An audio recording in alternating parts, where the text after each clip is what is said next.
Makeup तोरा करा देबो। अच्छा। नवादा के ब्यूटी पार्लर में मेकअप तोरा करा देबो। चल है छौड़ी चाल चाल गे तोरा का कोलता में नहा देबो। छौड़ी चाल चाल गे तोरा का कोलता में नहा देबो। अरे हम नहीं देबो।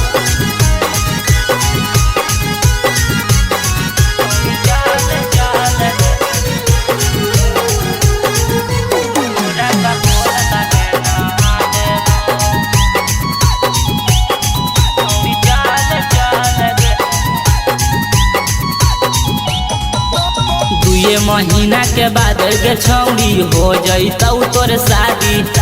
फिर नहीं मिलत वैसन घूरे के आजादी। अच्छा ये महीना के बाद गे छौड़ी हो जैतौ तोर शादी।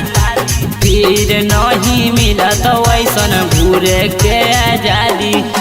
सैया नहीं देखैतौ जवन चीजावा देखा देबो। सैया नहीं देखैतौ जवन चीजावा देखा देबो।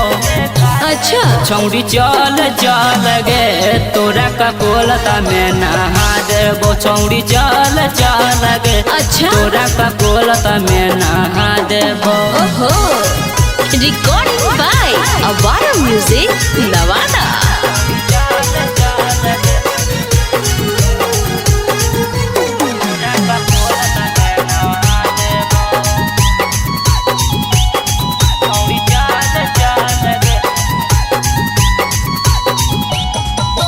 बैठल घरा में कौची करमी चले में हमारा साथ गे।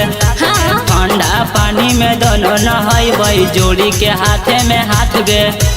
जोड़ी के हाथे में हाथ गे। ओहो बैठल घरा में कौची करमी चले में हमारा साथ गे। ठंडा पानी में दोनों नहाई जोड़ी के हाथे में हाथ गे। प्यार तोरा से कैलियो ओकर फर्ज हम निभा देबो। अच्छा प्यार तोरा से कैलियो ओकर फर्ज हम निभा देबो।